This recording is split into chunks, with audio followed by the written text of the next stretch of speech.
Hi, Hebrew Channel Mielabrajka. Today I'm asking the question, where do you put your hands? So what do you really trust? What are you working with all the time? Uh, what are your hands doing? Show your hands. Very important question if the policeman asks you that on a traffic stop. So, yeah, what do you trust? Where do you put your hands? And I'm taking this from two or three places in the Bible, and one of them is in Amos, and it says, Washamek, Samak, Yado al Hakir, okay, and he rests or supports his hand on the wall. This is the end of a sequence of things that had happened to this poor guy. He's uh, he's come face to face with a lion, and so he's running away from the lion, and he comes face to face with a bear, and he's running away from the bear, and he runs into the house, and he puts his hand on the wall. So stay tuned, and we'll find out what happens after that. And it's a good question to ask. Who do we really trust with our hands and what we're doing? Actually, hands are attached to the rest of us, and so what happens to the hand is also something that the rest of us wants to happen. So, good question. So let's try to find some answers here. And we are here in Judges 16, verse 29. This is the end of the sequence with what happens with Samson, Shimshon, and a lot of tragedy. Some things, I'd say, justice happening towards the end as well.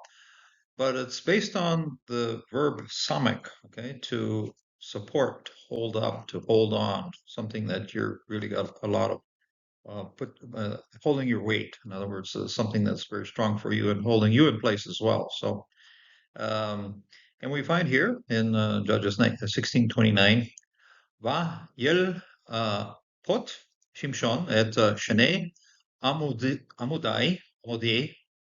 ha tevek asher habait nachon elech alechem. So we'll start with the first two lines here. You pull and then and he took hold of, and I have a little cross here showing what happens with the tau. This is the paleographic form of the tau. And so he places, he sets, he takes hold of, okay? Yelpot, he takes hold of. Shimshon, this is Shimshon. This is the emphatic version of son, okay? The sunny boy. One of my profs always called him that in Israel. So Shimshon, Et Shnei, the two, Amudei, the two columns. Okay, Amud is this also works as a verb to stand firmly, Amad, but also here it's a noun, of course, a construct plural noun.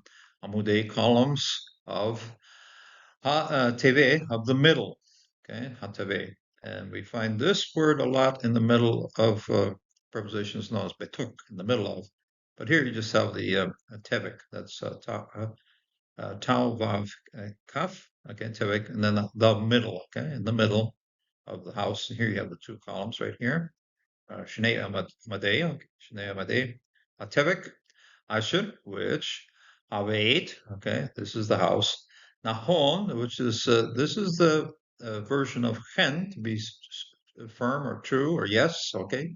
You hear the word chen, that's yes. And also modern Hebrew, you hear a lot of Nahon, okay? Walking around Israel, on the streets of Jerusalem, you hear Nahon. It's when people agree with each other. Nahon, yeah, that's right. Nahon, accordingly, yes, that's good.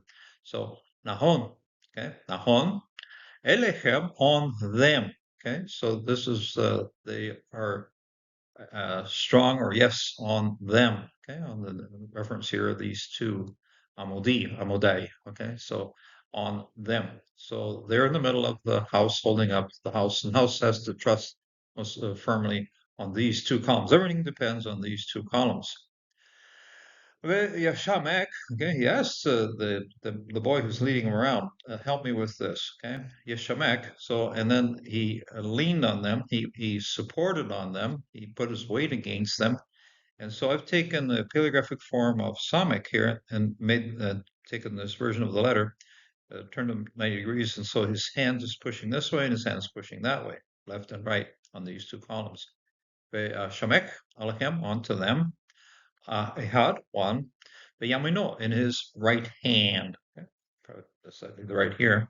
Yamino, okay, Yamin, Benjamin is the son of my right hand, and here's the beat. Actually, you take the if you would go to Binyamin, put a nun in here, you'd have son of my right hand, and if you leave out the nun, that's in his right hand. Okay, bin bin mino, ve'ahad, then one, the other. So this is a had, but this would be one, and this is the other one. Shimolo in his left hand. Vishimolo, okay, Vishimolo in his left hand. So one on the right, one on the left. And that's where he's putting his strength now. We also find Isaiah 36, verse 6, Hine, Bat Eta, those who trust, you who trust, okay, Bat Eta, Al Mish Neg, on the staff, on the staff, same thing. This is the word, same word. We just did a study on Psalm 23. It's in there too. So this is the second word in, of staff in Psalm 23. Mishanet, Hakena, Ha Ra Ruts Suits. Okay, Ratsuts.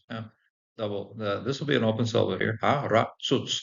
Closed syllable at the end here. So double sadik here. So here, those who trust on the staff that is bruised, or the reed that is bruised, the one that is somewhat shattered, the one that is very fragile. Okay, Arasuts. Hazeh, this one, and this is thus so. Al Mishraim, which is Mishraim, which is Egypt. Ashur,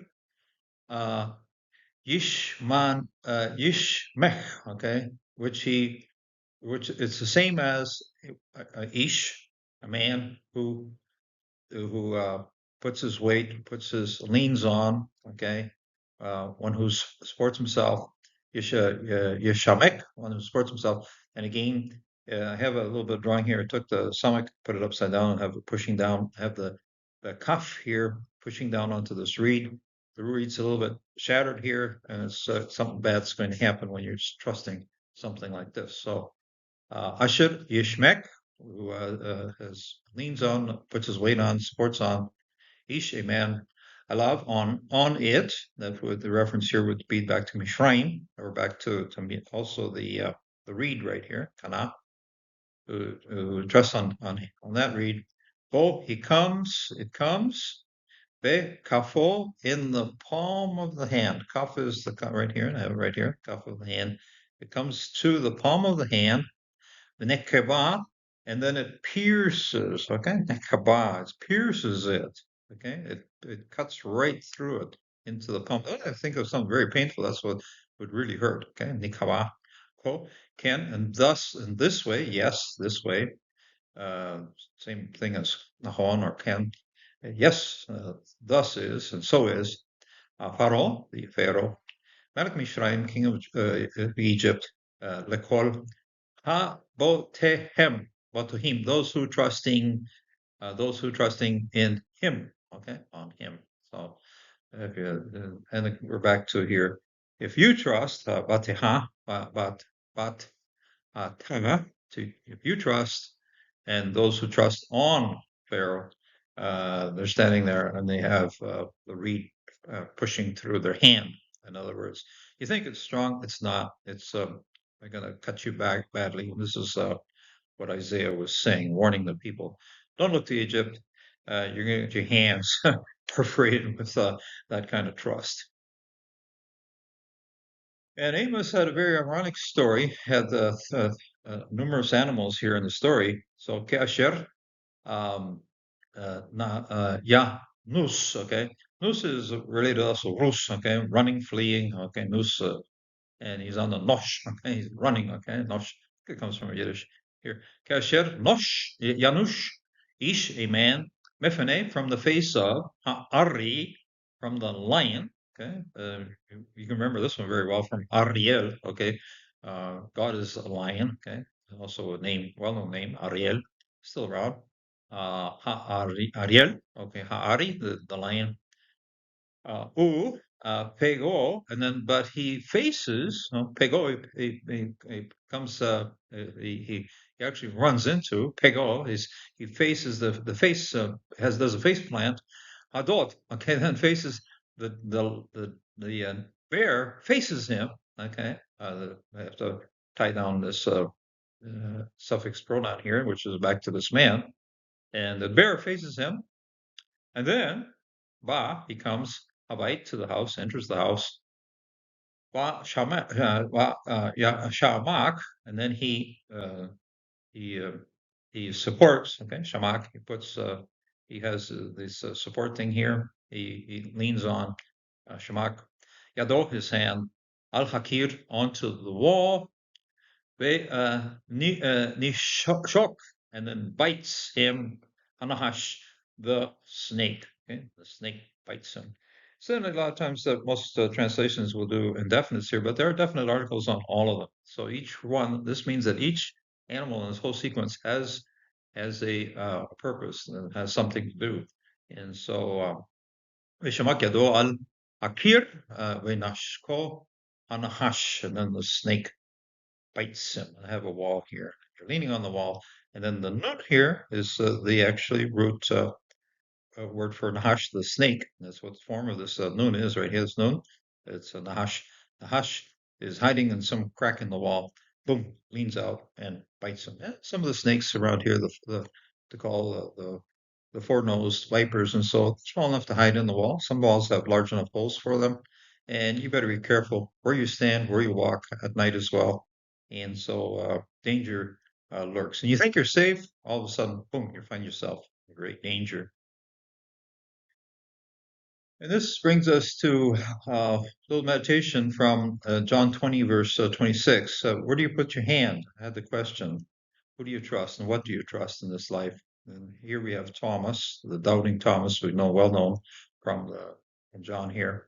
8 days later, now Thomas wasn't in with the first time that Jesus appeared to his disciples, but 8 days later he was there. His disciples were inside, and Thomas was with them. And although the doors were locked, same thing happened the previous time.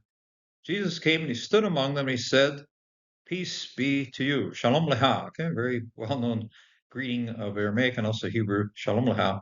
Then he said to Thomas, "Put your finger here. See my hands. Put out your hand, yad. Okay, place it into my side, and do not disbelieve, but believe."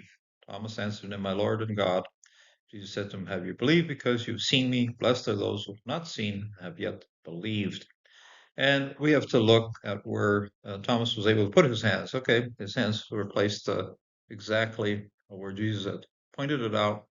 And this was to affirm to Thomas, yes, this is very true. I have been brought back from the dead. That's what Jesus said. And his hands could prove it. And that's what we face in this day and age. Where do we place our hands? On walls that might have snakes in them, on reeds that are going to pierce our hands, on columns that are going to drop the house on top of us. No, we place our hands alongside the hands of Thomas and come to believe that Jesus is risen.